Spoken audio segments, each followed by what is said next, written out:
When I graduated from high school, I went to college wanting to be a reporter, wanting to be one of you, wanted to be a journalist. And in fact, that's what I majored in. And I probably would be one today, and maybe even standing where you are today, had I not had to take Political Science 20 Intro to Poli-Sci my freshman year. Had to take it as a core requirement just to get my journalism degree. Had never taken political science in high school. To the extent the word science was in the course title, I was pretty sure I wasn't going to like it. But I had to take it if I wanted to be a journalist, and so I did. And I'm glad I did, because I don't know if the course changed my life, but certainly the professor who taught the course changed my life. And with the exception of my family, he remains the most influential and important person in my life. His name is Father Timothy O'Brien. I went to a Jesuit Catholic school, and it would not be unusual for a priest to teach a course like Poli-Sci 20. Father O'Brien has been a mentor of mine, and he mixed the two topics you're never supposed to discuss at Thanksgiving dinner, religion and politics. And he did so in a way that was engaging and inspiring, and began to change an 18-year-old kid from Toledo, Ohio, who wanted to be a journalist, into someone who wanted to dedicate himself to public life. I don't know that he ever said it clearly, but as I think back now, as I get older, Father O'Brien was born in the early 40s, still alive, living in Washington, D.C. He's in his late 70s now, but given his age, he's Irish, Catholic, he almost certainly had to be inspired by the Kennedys and the Peace Corps, and that time of great hope and belief that involvement in public life could be a noble way to make a difference in your community. And I believed that when I was 18 years old, and I believe it today. And I've always told myself that the moment I stop believing that is when I, get out and go find something else to do. But I still believe it. The good that can be done if you get involved in public life for the right reasons is immeasurable. I've remained close with Father O'Brien over the years. We actually brought him to town to marry my wife and I, and still keep in touch. And so it was several years later, I can't quite remember when, maybe about 20 years ago, he showed me I think it was a poll or a survey. I'm struggling to remember now. It might have been a Gallup poll, but it showed, it ranked professions, the most beloved and most detested professions in American life. From 1955, this must have been 2005 because it was probably 50 years later. So from 1955 to 50 years later, 2005. And the point he was making was in 1955, 2 of the 5 most revered professions in American life were religious figures, priests, rabbis, imams, and government officials. That was 1955. 50 years later, those professions were near the bottom, certainly in the bottom 10th of professions, and had already come to be seen with skepticism and disdain by the American public. The scandal that the church is still going through had just begun. That's why this had to have been 2005. But cardinal law and everything that happened in Boston was starting to taint the priesthood. And so in 50 years, the priesthood had gone from revered, trusted, beloved profession to something far less than that, and so had government service. That is perhaps an overly long-winded preamble to what I want to say today, but it helps form my thoughts. Just as, linking it to perhaps another issue that we're dealing with these days in America, just as I have said and believe that the overwhelming majority of police officers are good and honest and sincerely are trying to serve their community, and just as I know, as Father O'Brien is, that most religious figures are good and honest and are simply trying to guide their flock, I can tell you that most people in positions like mine in public life, and by the way, there are 1 million of us. There's 1 million elected officials in the United States of America. I know the President, Congress gets all the attention, but from Bangor, Maine to Anchorage, Alaska, there's about 1 million local elected officials serving on township boards and school boards and mayors and, councils and such. Just like police and priests, most of those public servants are good people who do it for the right reasons. However, just as a few high-profile bad examples have tainted professions such as policing and the priesthood, the high-profile examples of wrongdoing in the profession of public service and government work also serves to taint the entire to taint everyone in government and everyone who has dedicated their lives to trying to make a difference in this way. And it's unfortunate, but it's a reality. Part of what is so upsetting about what happened yesterday is that it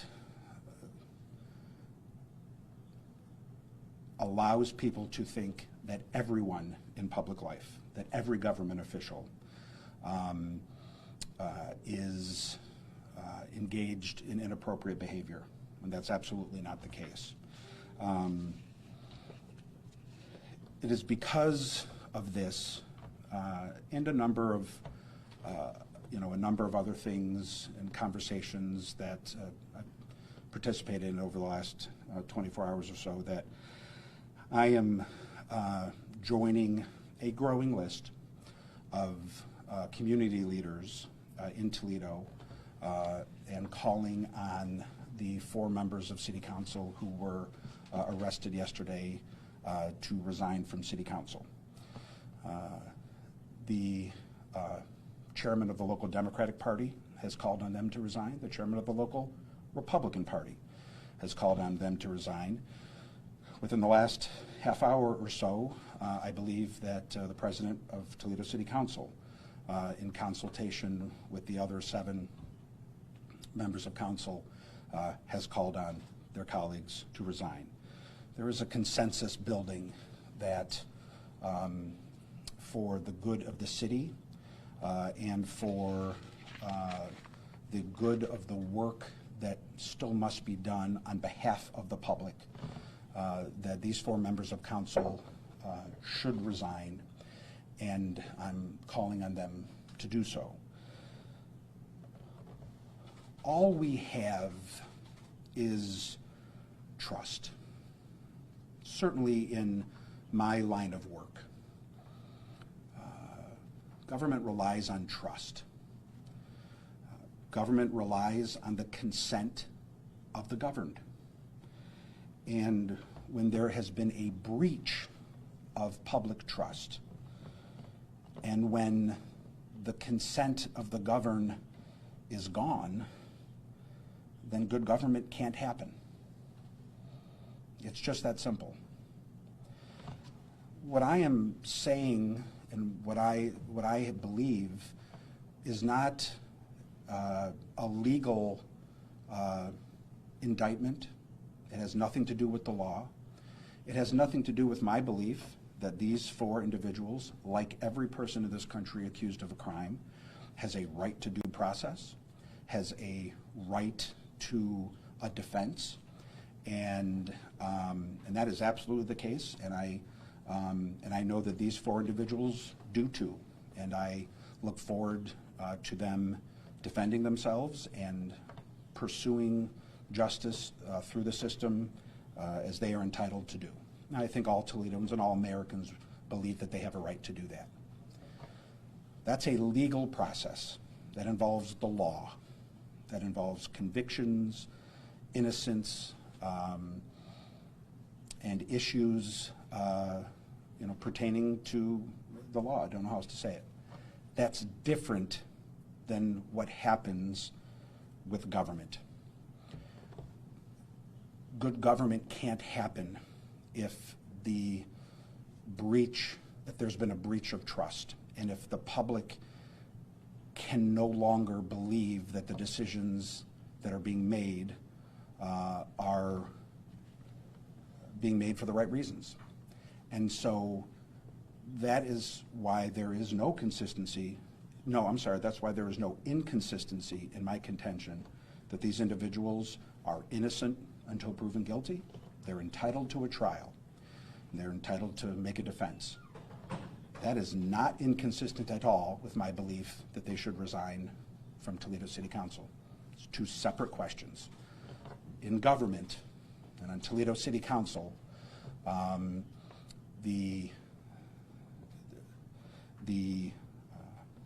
even the suspicion or the perception of wrongdoing is enough to threaten the good work that government has the ability to accomplish.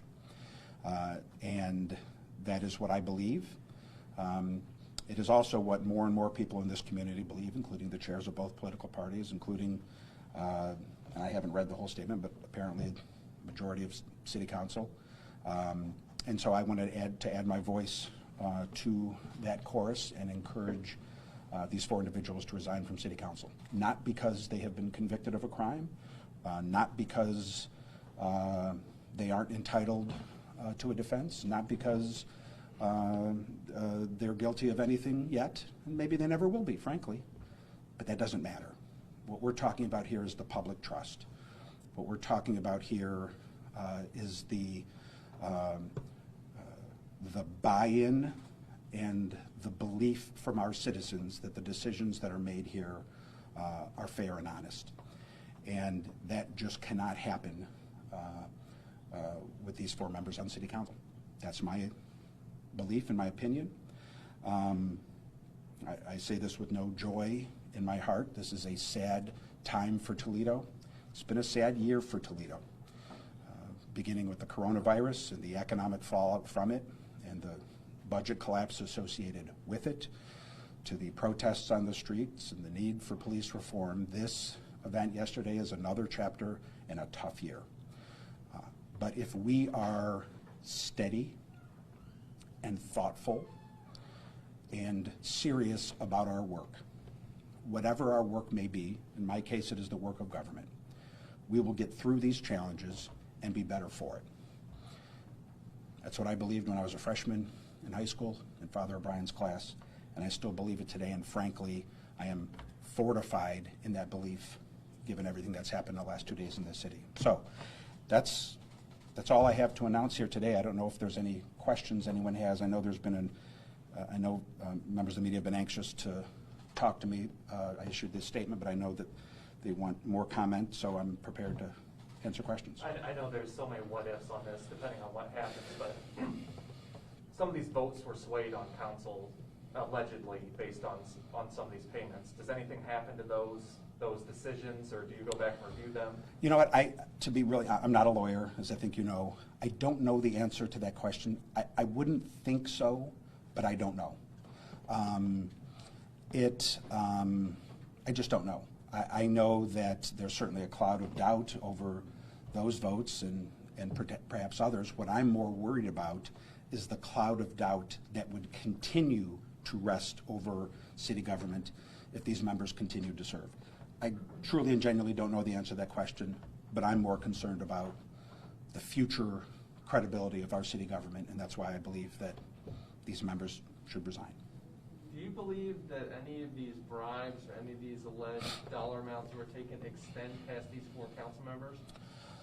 I don't think so. I have no reason to believe so. sure as heck hope not. I can say that we were, when I say we, I mean everyone, were just absolutely shocked when the news came down yesterday. I had a conversation with Chief Kroll early in the morning, and he had just been told about it. And I don't know, this maybe 8 in the morning or so. And we were both just stunned. And that's been a common theme throughout all of the conversations I've had today. I've talked to several members of council. I talked to Dr. Adams maybe an hour ago, and she said she went through yesterday. She said it felt like a dream. You know, just was disorienting and unbelievable. I suppose I would answer your question by saying we were all stunned that there was any example of this happening. So I would be even more stunned if, you know, someone provides evidence of more of it. There's just no one had any idea that anything like this was happening. I don't know what the future is going to hold. I'm sure that there will be additional scrutiny on how government operations work, and I welcome it, and we should want it. And as you know, tough as the scrutiny might be, we will be a better government for it. We will have we'll have a better city council as a result of all of this, however messy it may get, however long it may take. This process will, in the long run, provide us a better city government for having weeded out potential wrongdoing. I guess I would say this. Happily, I've never been involved in I've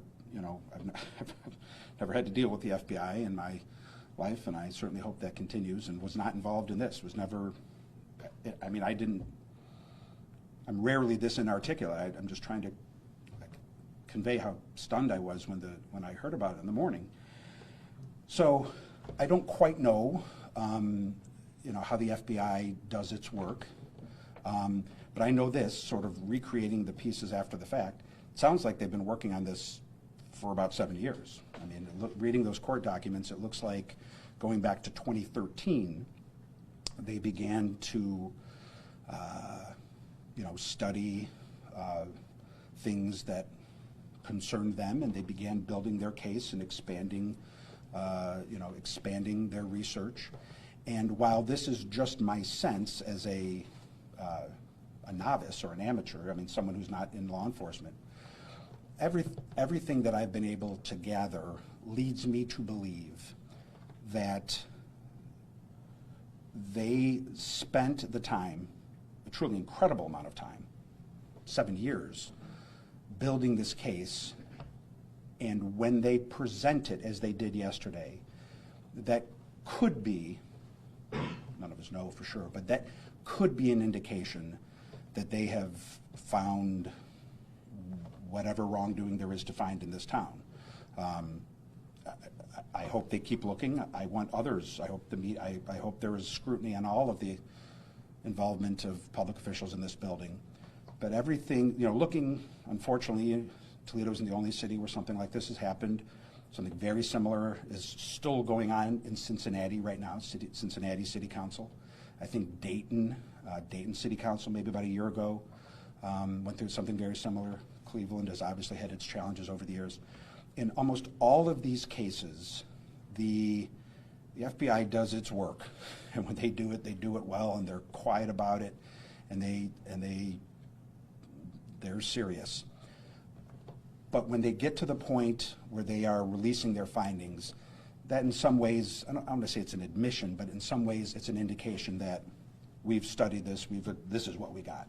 So I would be, very long-winded, I would be surprised, I would be shocked, not just because it's not a part of the culture of Toledo, but I think to some extent the FBI may have tipped its hand in announcing its findings yesterday. Almost by omission, the indication is this is what we found. If there was something else in 7 years, my sense is they would have found it, but I hope they keep looking. So that's the best way I can answer that. I don't know how else to put it. Can you walk us through kind of what your day was like yesterday? When did you find out? Who were you in contact? What were you doing? And what was it like on the 21st and 22nd floor here yesterday. I mean, we were down in the lobby, Yeah. and all we could see were FBI agents constantly going up and down the elevators. I think I received a call, maybe 8:30 or so. When did it break publicly? 10:30? It seems like I had a couple hours before everyone else knew. I got a call at 8:30 from. I got a call at 8:30, and my first reaction was I thought it was I want to say a joke, but I thought it was some sort of a practical joke, or had it been April 1st, I would have assumed it was an April Fool's joke. And so it was it took probably a solid 2 or 3 minutes for me to realize that this person was really telling the truth. It was just, the expression, you can knock me over with a feather. I mean, I had just no idea that this was something that was allegedly happening in our town. So for about an hour and a half or 2 hours, I had that information on my heart, and I remember talking to the Chief Kroll and the safety director. I don't believe I talked to anyone else before it became official, because I didn't want to be the person breaking this news. It wasn't my place. The FBI, the local FBI director, called me at 10:10 and told me, sort of confirmed for me what at that point I had already heard, but this was sort of the official call. He called me and told me what happened and sort of the nature of their investigation and what they found. And then about 10 minutes later, I noticed that, the media started reporting on it. At that point, I knew that I had to issue a statement. And while those of you in this business know how this works, sometimes the statements we issue aren't written by me. I always sign off on them. I always see them. It's my words, and I'm accountable for it. But I don't. This one I did. My statement yesterday, I was in my car, so I pulled over into a parking lot and typed it on my phone and texted it to Ignacio. I wanted to think carefully about what I was saying, and I mentioned Father O'Brien, I think, also in that statement. And then, really the rest of the day was just a lot of, I think the word surreal is overused, but I think yesterday would be I think it would be correct to say that's kind of how it felt. Everyone was I just can't, I guess I'm having a hard time articulating just how unbelievable this is to me and others. I know we sometimes live in a cynical world. And I know that there are those who are saying, oh, sure, we knew it all along, they're all crooks. Haha, yes, I get it. That's why Father O'Brien's survey showed, elected officials in the bottom quadrant. I know that there are going to be those who suspect that this always happens, or that's just not reality. This is, happily, I can say, this is rare in Toledo. The last time anything remotely similar to this happened was, the Bob McCloskey CoinGate thing, and that was maybe 15 years ago. And while I haven't looked this up, and you can fact check me if I'm wrong, my sense of local history is before the CoinGate McCloskey thing, the last time a public official in Toledo was, convicted and removed from office, I think it was the 1930s. I mean, I really do. Maybe the 40s. So we don't have a culture of corruption here. And this is where the cynics are laughing, and I'm sure if this is on Facebook, all the commenters are having a field day. But silliness aside, the reality is this is not part of the culture of Toledo. Now, sadly, there are parts of our state where it is. I mean, Cleveland, I don't want to badmouth them, but Cleveland's, historically has really struggled with this. Toledo, we haven't. I mean, of course, we're not perfect, but generally speaking, you got to go back 60, 70 years to find the previous example, once you get past the Noe stuff. So people can joke and snicker all they want, but the reality is this is not a part of the culture of Toledo. And I personally, I don't stand for it, but I also think the public doesn't stand for it. And I think that's part of the reason that Toledo hasn't had these problems over the years, is because the public just won't tolerate it here. So for the remainder of the day, it was just a sense of bewilderment and shock and surprise and wondering what happened and how could, I think, it went from, there's an aspect of sadness, for sure. It's sad for Toledo. These are people that we know and work with.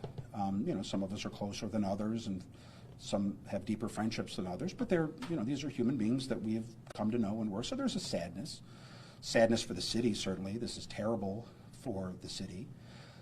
But as the day wore on, I think that emotion was replaced, at least among some of us, by anger, by some anger. Because, and this gets back to how I began the news conference, that just as a few bad police officers can taint an entire profession, I don't know. Maybe,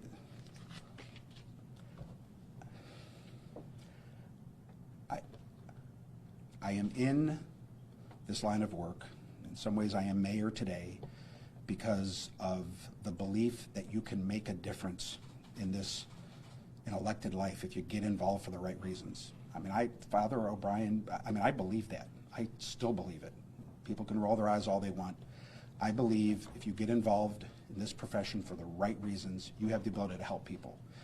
And so by the end of the day, there was, maybe a little anger that a couple of individuals now have cast doubt and shame over the 3,000 people who work for city government. That's what it is, about 2,700 people here. And so I don't know, it's probably not a good answer. I'm not being as articulated as today as I normally am, but this has been a real tough day, and I think we're all struggling with emotions. But at the end of the day, you got to separate that stuff out and do what's right for the city. And in my judgment, the right thing is for these members to resign. I don't know how city government will have any credibility going forward otherwise. I don't. And that doesn't mean that they're not entitled to a fair trial. They are. Doesn't mean that they're not entitled to a defense. They are. That's different. That's the court system. That's the judicial system. We're talking about the trust and credibility needed to govern. I just don't know how that happens with these members on council. Mr. Mayor, if all four of them resign, we lose a major chunk of African American representation on city council. How concerned are you about that? Well, I have always been concerned that we don't have a local government that reflects the diversity of the community, just as we don't have a police force or fire force yet that reflects the diversity of the community it serves. It is important to me that we have that diversity. It is, I'm aware of the optics. I'm aware of the race of the four individuals involved. I'm aware of it. But I was actually on Toledo City Council 20 years ago when Bob McCloskey went through this, and I never reflected on the fact that Bob is white. I reflected on what he did. And Bob had to resign also for what he did, and he was white. My overriding emotion right now is that this alleged wrongdoing taints council, regardless of race or anything else. For those who are interested in the racial component of this, I may point out that the African American leader of the local Democratic Party has called on these individuals to resign. And I may answer your question finally by saying this. I think it is very likely that these four individuals will not be serving on city council before too long. That's a prediction. I don't know if they're going to resign. I think it is very unlikely that they will be on council for the long term. I think that's putting it mildly. So there will be an opportunity to have new members of city council here either really, really soon or before too long. Those new members of council, and now we're talking about a third of city council, Those new members, whenever they are seated, through whatever process seats them, they have the ability to be diverse councilmen. I think that would be something very important for council to consider and for the voters to consider when replacing these outgoing members. I think there are a number of qualities the citizens should look for in the 4 new councilmen when they arrive, but their race and the makeup of city council should be one of those considerations. I think they should, I'm also hoping that they are smart and energetic and civically motivated, and I know they will be, but you bet their race and background should be a crucial part of the vetting process. When we form our new council at the end of however long this takes. So, look, I'm aware of it. I'm aware of the race of the 4 individuals who have been accused, just as I was aware of the race of Bob McCloskey and Maggie Thurber and Tom Noe and Betty Schultz when they were accused, and they were all white. We live in a racially charged moment right now, and I know there are people who make that connection. To me, I've been around long enough to see both parties, both races get involved in things like this, and that's where I make my decision. A lot of them were working on police reform. Mm-hmm. That is something that you have been pushing for, and all 4 of them were spearheading this. Johnson was head of the committee that was dealing with this. Sykes has introduced 4 different pieces of legislation. Riley was working on the subpoena power for the Civilian Review Board, and Harper was frankly backing all of them up in this. Mm-hmm. Where does this leave us when it comes to topics like that? Do you want other council members to pick up where they left off? Yes. City council has to continue to do the business of the people. City government needs to continue to function and serve the best interests of the public, just as it has had to continue to function during a global pandemic that has killed 125,000 Americans, just as it has had to continue to function during nights of unrest that have produced broken windows and dozens of arrests. We need to continue to govern. We need to continue to lead our city. And so whether it is with the current council, whether it is with the 8 members of council not under arrest, or whether it is under a new city council with 12 members, including 4 new ones, the work has to continue, and we can't wait around. The police reform work is serious. The committee that we formed just Monday is going to meet next week, and or the leadership is going to meet next week, and then the full committee is going to meet early, mid-July. That work is going to continue, and it needs to continue, and City Council at the end of that process is going to need to vote on these recommendations, and whether there are 8 members of council that day or 12, council needs to act it. So no, there's no, in some ways, part of what I'm announcing today is we have work to do. We have to move forward. We have to govern. We have things that we have to do. We're in the midst of a financial crisis and a health crisis. We're in the midst of reforming how we police ourselves. This work has to continue. And that is why the work is so important. I don't want that work to be jeopardized by a city council that has lost the consent of the governed. And that's why I'm calling on them to resign like I am today. But the answer, we have to move forward. And yes, those new members, if they come, or the ones who are there now, need to continue that work because it's important to the community. Okay? All right, everyone. Thank you very much.